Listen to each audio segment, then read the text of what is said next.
Hello party people, what is up? It's John P, Dice Check's resident Space Wolves player. Today, I will be presenting you with a Space Wolves unit tier list. So I'm going to be ranking all the units in the new Space Wolves supplement, and I will be including some honorable mentions from the Space Marines Codex. Not all of them because that would take forever. Alright, so we're going to start with HQs. First things first, we've got the Man Mountain, the big guy himself, Arjak Rockfist. Arjak Rockfist, he's essentially a lieutenant in Terminator armor. Something that's really cool about him is that he still has a 3-up invuln, which you don't see very often. He has a very epic weapon, a throwable thunderhammer that you can shoot in the shooting phase at 12 inches and can swing in melee. 3 damage in shooting and melee, 4 damage if you're going against a monster or character. I'm gonna place him, right now, I'm gonna place him in the B tier. He's a lieutenant, so he gets the lieutenant rerolls, reroll wound rolls of 1, which is pretty good. He has a really nice warlord trait, Resolve with the Bear, so the opponent can't reroll anything if they're hitting him. He does have some major flaws though. If you play against anyone that's decent and they know what Arjak does, they're gonna just run their characters away from him. He's in Terminator armor, so he's pretty slow. He only moves 5 inches. On paper, he's really good. If you put him in a 1v1 with another character, he'll probably win, or he'll come on top, or he'll, nothing will happen. They might just smack each other, nothing will happen. I think if like monster match lists become like a bigger thing in the meta, maybe you'll start to see some more Arjak. He's pretty decent against Chaos or Necrons because they run at you with just their huge characters. But I mean, I think other than that, there's a lot of better options than him. He's solid though, and solid belongs in B tier. Next up, we've got the old man himself. Over 10,000 years old, Bjorn, the Fell-Handed. Bjorn, he's essentially a captain inside of a dreadnought, so he gets the reroll hit rolls of 1. Because of the warlord trait he has the Aura of Majesty, so that aura extends out to 9 inches instead of 6 inches. Like every other dreadnought, he gets Duty Eternal. He has built-in 5 Feel No Pain, which is nice. Very strong melee, very strong shooting. Hits on 2s in both aspects. A lot of different ways you can kit him out, but there's a lot of bad things about him too. He's kind of expensive. He's gonna range from about 180 to like 200 points, depending on what you kit him out with. His melee damage does D6 damage, which is pretty swingy. He only has 1 gun that he can shoot, which isn't great considering the points that he costs. 2, I guess if you count the flamer, but He also takes up a captain slot, which is better suited for other units. So because of all that, I'm gonna place him in the C tier. Next up, I've got Canis Wolfborn. Canis Wolfborn, this guy's kind of weird. He would rather be with wolves than humans. He has a 2 damage weapon where he can re-roll the wound roll, claws. He has the ability to fight first, which is a free counteroffensive, built-in 6-inch heroic intervention. He's great if you pair him with other wolves because he gives them an additional attack. So if you have a bunch of Fenrisian wolves, a bunch of other Thunderwolf cavalry, they get an additional attack on top of the 3 that they get.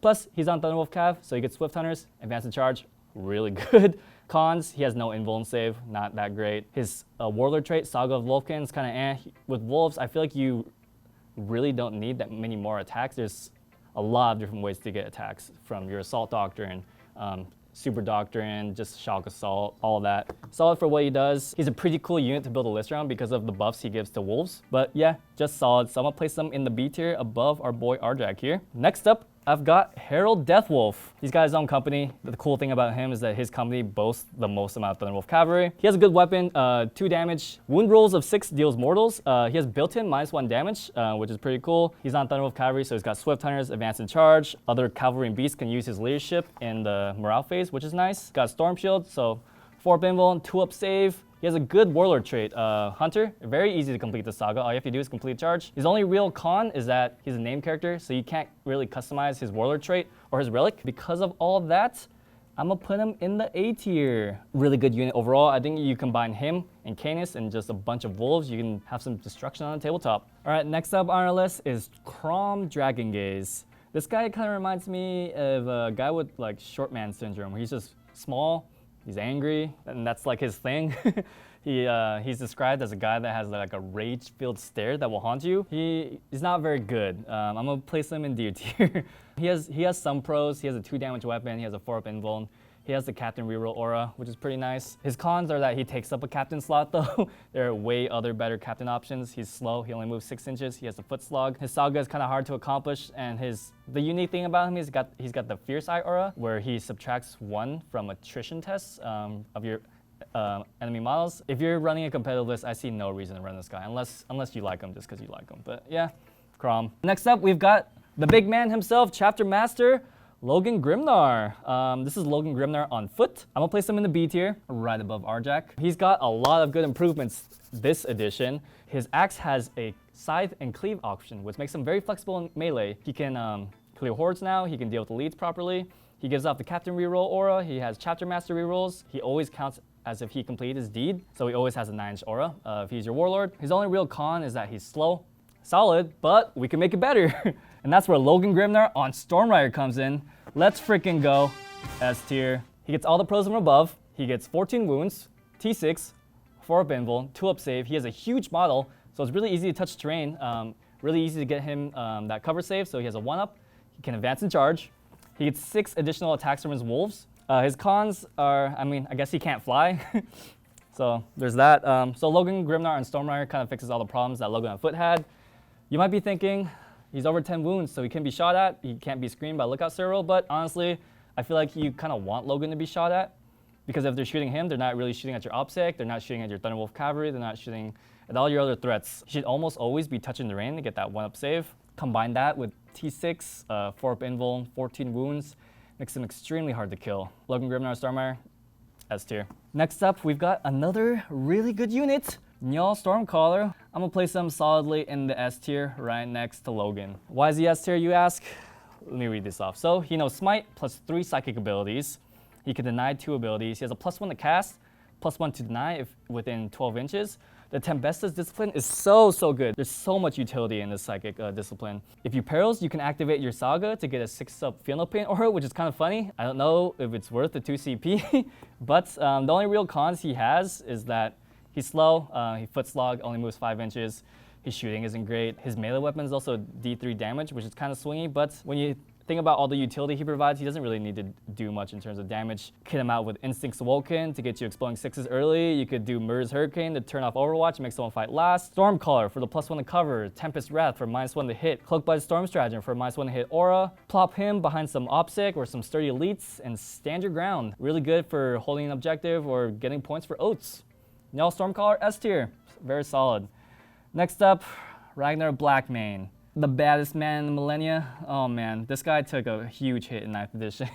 Some pros, he's got 10 attacks on charge. He has a 6 strength weapon, -4 AP, 2 damage. He gives off a lot of cool auras, reroll charge, +3 consolidate. He's a 4-up invul. He has a pretty good warlord trait, Warriorborn, which allows him to fight first. It's essentially a free counteroffensive, so you don't have to spend a 2 CP to interrupt. Some cons, he's pretty slow without an impulsor, and impulsor took a pretty big nerf in this new codex. He has a foot slog. He lost a lot of really good stratagems from 8th edition. Touch of the Wild, which was Exploring Force. Seeking a Saga, which is rerolling wound rolls, just to name a few. His Saga is also not very easy to complete. You have to kill a character to complete it. Chances are, if your opponent sees Ragnar on the table, they're gonna stay away from him. For 130 points, you get a really good, really good beat stick. Probably one of the better ones in the game. I'm gonna place him in the B tier because of that. This guy, I'm pretty sad that he came out during the whole lockdown situation. He never really got a chance to shine. And then the new codex came out, and he lost a lot of his uber efficiency, but still solid, B tier.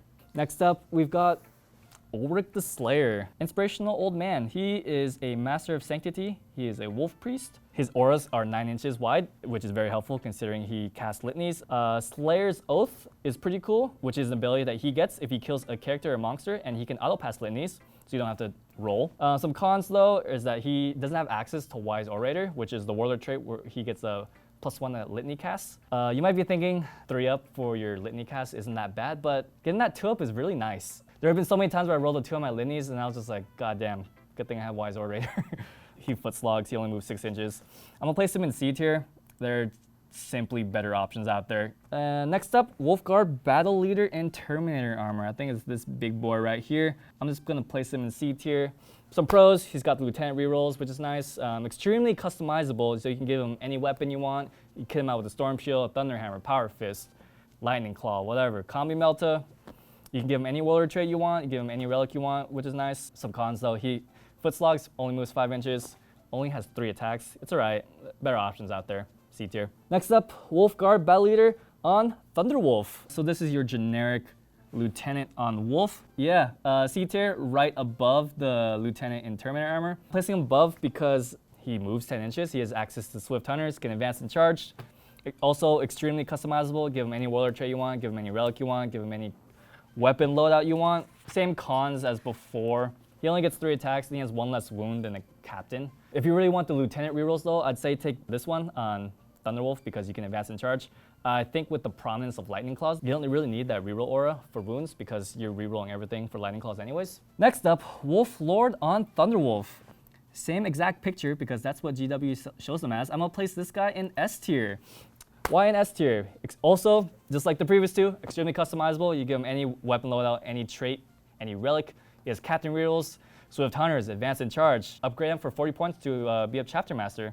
Doesn't have very many cons. Overall, great choice. So many ways to kit him out. I put him in S tier simply because you can upgrade him to a chapter master, and chapter master rerolls are great. Plus you get the extra attack, the extra wound. Build that I'm very interested in building is 2 Lightning Claws, and then you give him the Armor of Rust so that he still gets a 4-up invul, still gets a 2-up save, and he gets way more attacks because of the 2 Lightning Claws. So yeah. And last for the HQs will be Primaris Chaplain Bike. There he is.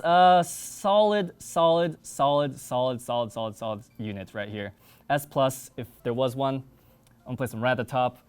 So good. Moves 14 inches, 20 inches if you choose to advance. You can give him Saga of the Hunter so you can advance in charge.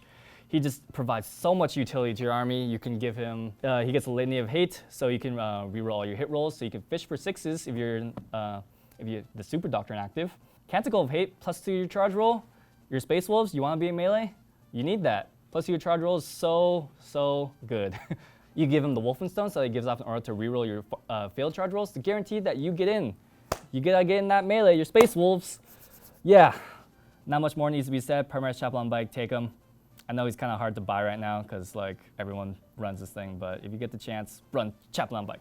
Hey everyone, it's Future John P here. So we forgot to include the generic Rune Priest and the generic Rune Priest and Phobos armor to the tier list, so I'm gonna cover those right now. First off, we'll start off with the generic Rune Priest. I'm gonna place him solidly in the S tier, probably right next to Njal. For 90 points, you get an HQ that provides so much utility offensively and defensively. You can pay 25 points to give him a jump pack, which I highly recommend. That brings them up to 115 points. You can also pay an extra 25 points to make him a Chief Librarian so they can know 1 more power and deny 1 more power. That one, not so necessary. I think all you really want to do is keep him at the 150 price point with the jump pack. So knowing 1 additional power is pretty nice, but I think all you really need are the two spells, Murderous Hurricane and Instincts Awoken. If I had to pick a 3rd spell, I'd probably pick Stormcaller or Tempest Wrath, preferably Stormcaller.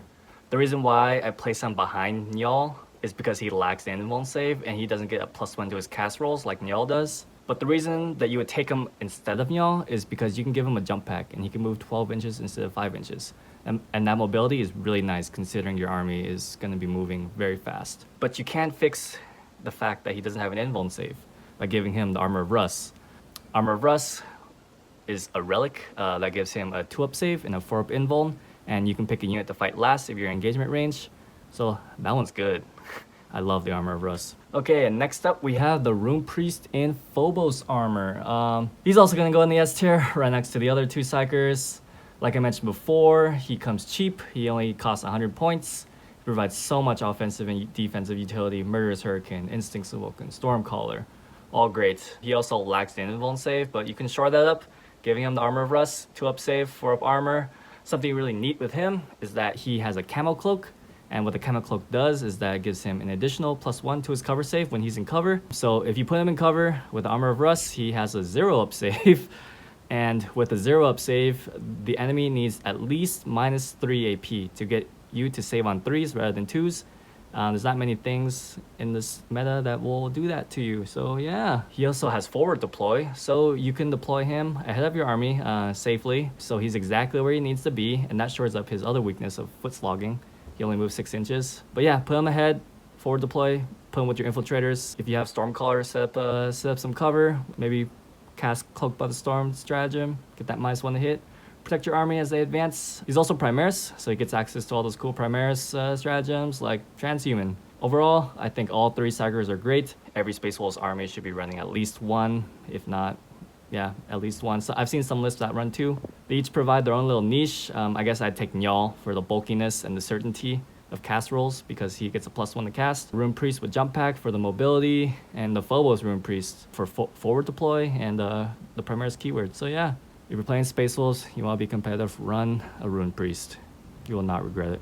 Next up, we will be moving on to troops. First things first, we've got Blood Claws. I can't tell, these all look the same.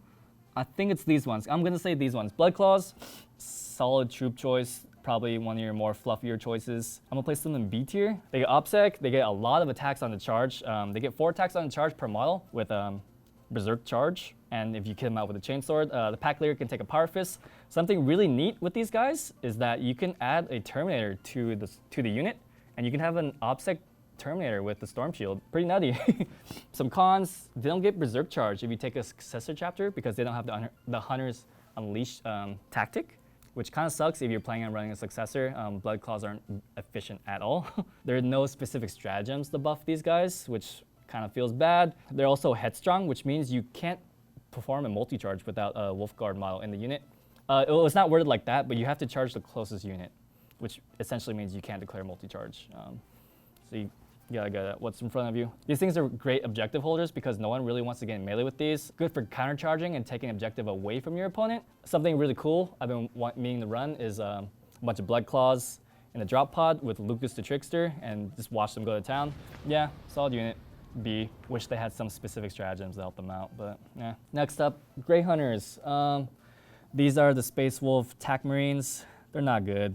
I'm gonna place them in D tier. They have some pros, just like the Blood Claws before them. You can add a Terminator to the unit and get an OBSEC Terminator, which is cool. But other than that, there's no real reason to run these guys over their Blood Claws or like their Primaris counterparts. They don't have any stratagems to help them out. No access to transhuman, no access to smokescreen. Just sucks. These guys are kind of just meh. You only really take these if you want to play for fluff. And next up, we've got the Space Marine troop choices. First things first, Infiltrators. I'm gonna put these guys in S tier. These guys are just so good for what they do. They're kind of pricey, 130 points for a unit of 5 if you take the Helix Gauntlet, and you want to take the Helix Gauntlet. Being able to negate that first incoming damage is so good. They have a 12-inch area denial. They are able to auto wound on 6s, and they just take up so much space. They have access to smokescreen.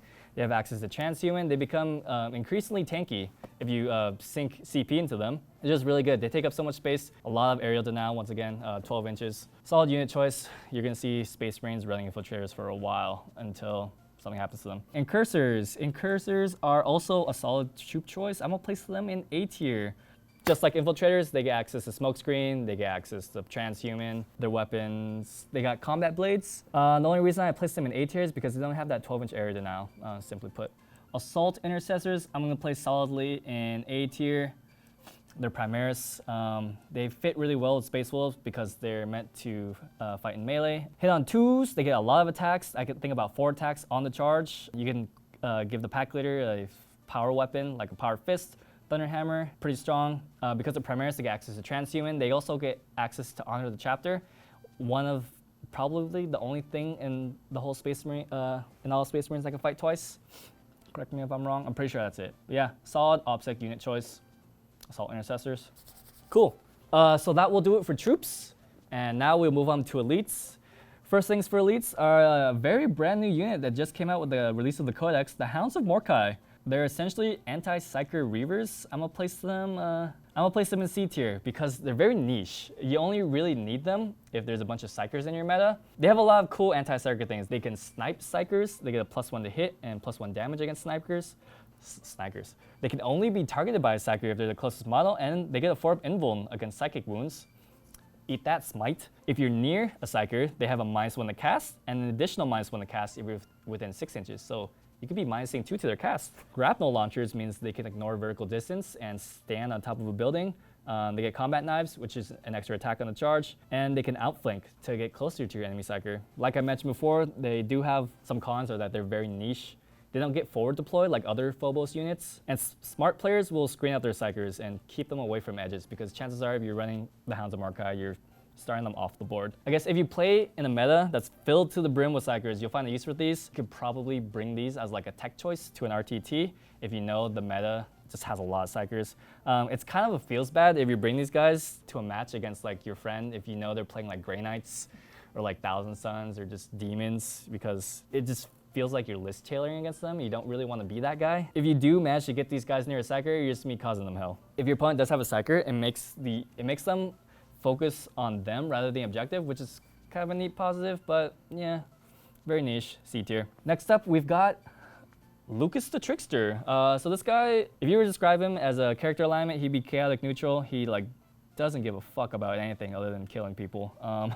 He has no interest in advancing in the ranks of the Wolf Guard whatsoever. I'm gonna place him in B tier. So some pros, he's got a nice 2 damage weapon that lets you reroll wound rolls. If you pair him up with Blood Claws, Swift Claws, or Sky Claws, he gives off an aura that allows them to reroll their hit rolls. So you can fish for exploding 6s if you have the Assault Doctrine active, or the Super Doctrine active, excuse me. He has an ability called the Pelt of Doppelgrangle, is essentially transhuman. So he can only be wounded on 4s, 5s, and 6s, which makes him kind of tanky. He has a pretty neat ability called Last Laugh. So if he dies in melee, you and your opponent roll off. And if you roll higher, you deal d6 mortals to your opponent. It's kind of memey, kind of funny, not super reliable though. He has a lot of cons. First things first, he's not core. Not being core really hurts because you don't get access to reroll auras, you don't get access to like your chaplain auras, all of that.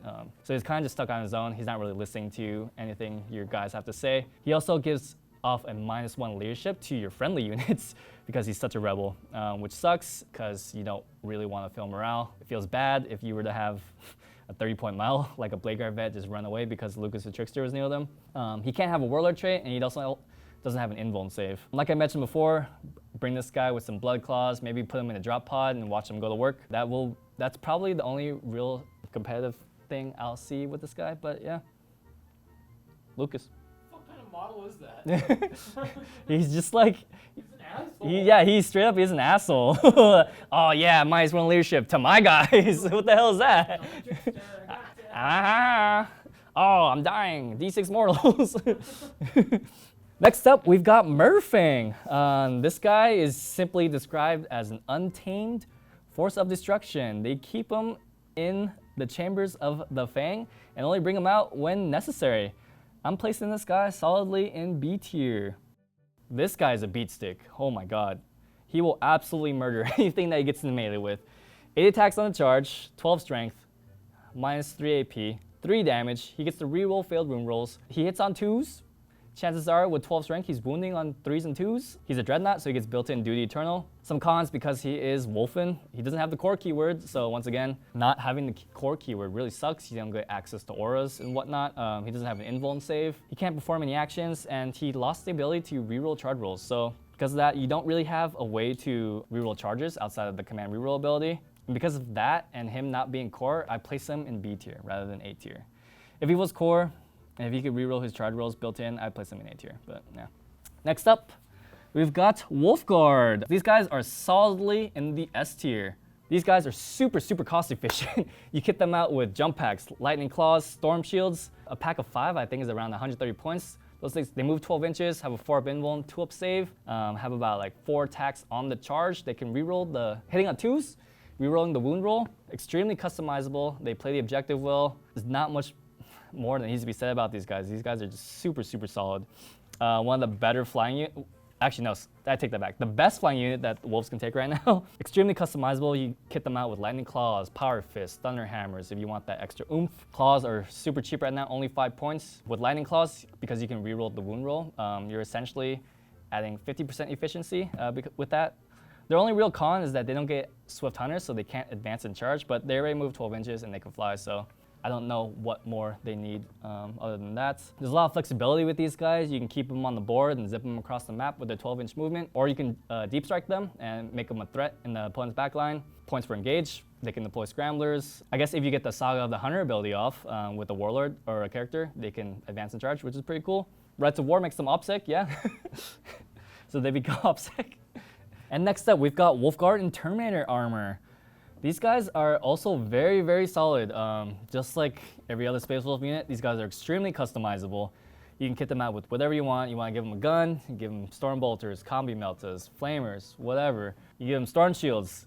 Pick any melee weapon you want. Lightning Claw, Thunder Hammer, Power Fist, Chain Fist, Power Sword.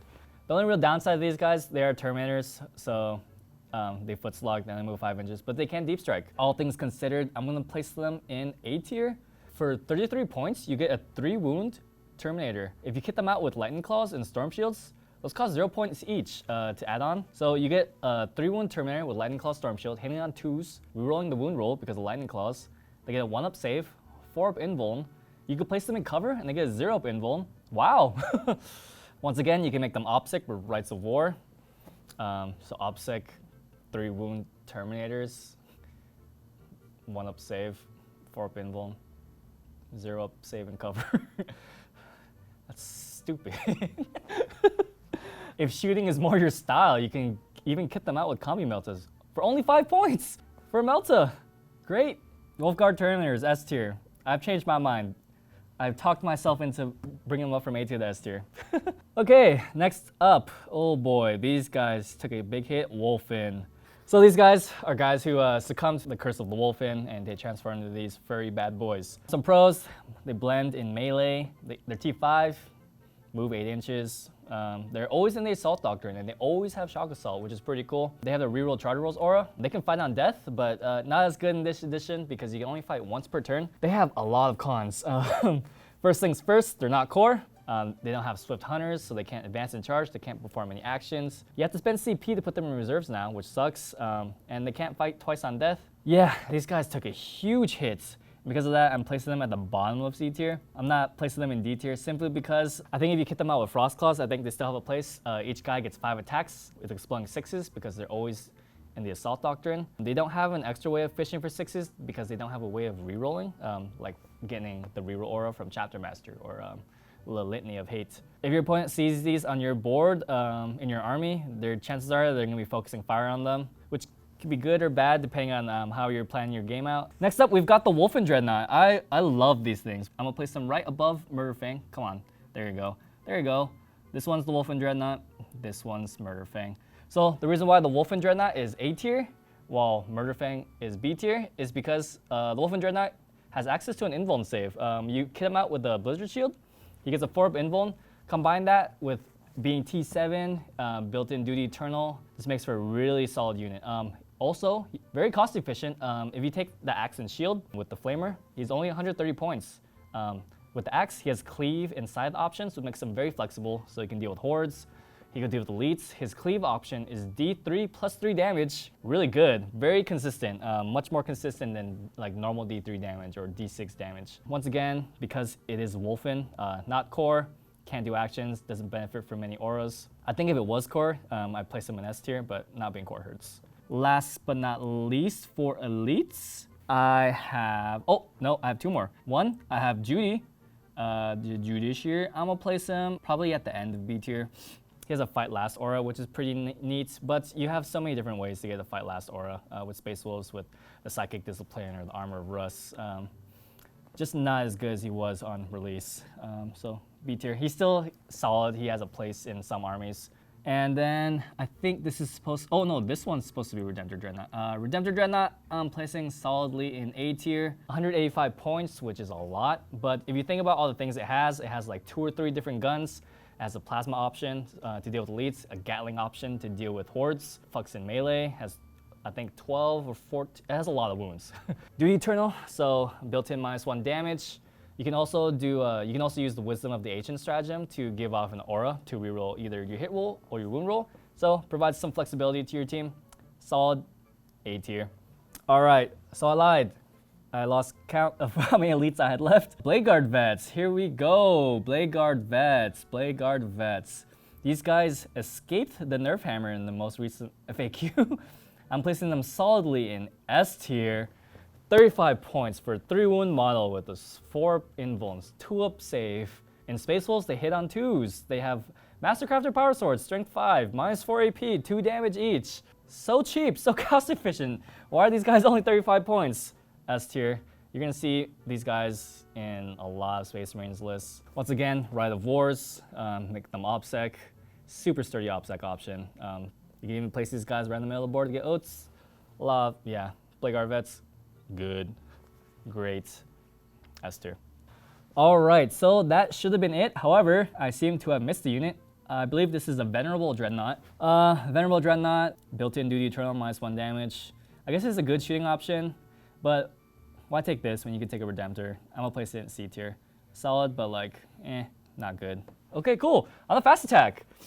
First things first in fast attack, we have a good boy right here, our little Cyberwolf. These things are neat. Very hard to buy. Can't really find them anywhere outside of like eBay and like third-party sellers. Cyberwolf, for what it does, I'm gonna place it in B tier. It has Swift Hunters, access to advance and charge, only 15 points, so you can use it to like score points for engage. You can use it to tag things. You can take a single model unit. You can take up to 5 if you choose to. It's cheap, it's fast, has a big base. You can also place it into a unit of Fenrisian Wolves to give, I guess, more leadership. Plus, it has 2 wounds and a 4-up save. Yeah, the only real downside is that they don't get access to Space Marines Chapter Tactic or Hunters Unleashed.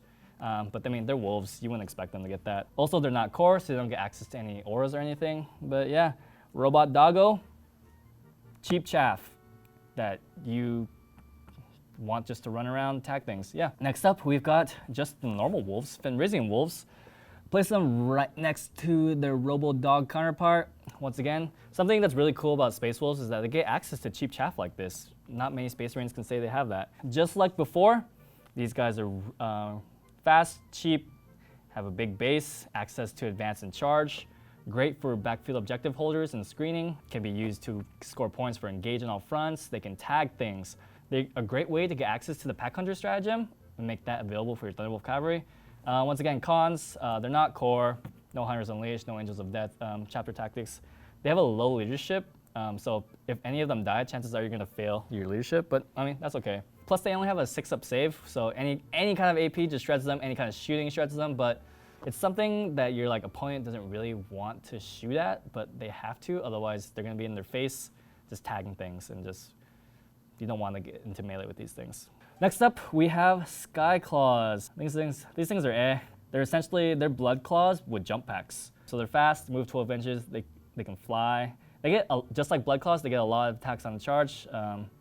4 attacks on the charge actually, if they have a chainsword. I'm gonna place them in C tier. Pack Leader can take a Power Fist and Storm Shield, which is pretty cool. Same cons as before for blood claws. They don't get access to Berserk Charge if you take a successor chapter.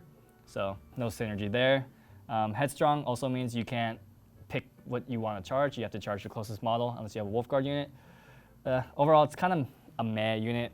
Why take these when you can take Wolfguard with Jump Pack and kit them all out with Lightning Claws and Storm Shields? Next up, we've got my favorite unit, the big boys themselves, Thunderwolf Cav. All right, I love these things. I'm gonna place them solidly in the S tier. These things are your bread and butter. Swift Hunters, advance and charge. They get a lot of attacks in melee, 6 to 8 per model, depending on how you kit them out. They have huge bases, 2-up save with the Storm Shield, 4-up invul, 1-up in cover, extremely customizable. You can Lightning Claws, Power Fist, Storm Shields, Thunder Hammers. You want to shoot with them, you can give them a gun. They do have some cons. They do have a lot of cons though. They're currently trending downwards because there's a lot of 4 damage weapons that are becoming prominent in the meta. Mortarion has a D3 plus 3 damage, Plague Burst Crawlers deal 4 damage, Democurians deal D3 plus D damage. If that trend continues, Thunderwolf Cav might not be as good anymore. Their big bases are also kind of like a double-edged sword where you can move block yourself, and it's also kind of hard to deploy these guys because they take up so much space. So you might not be able to hide everything behind cover.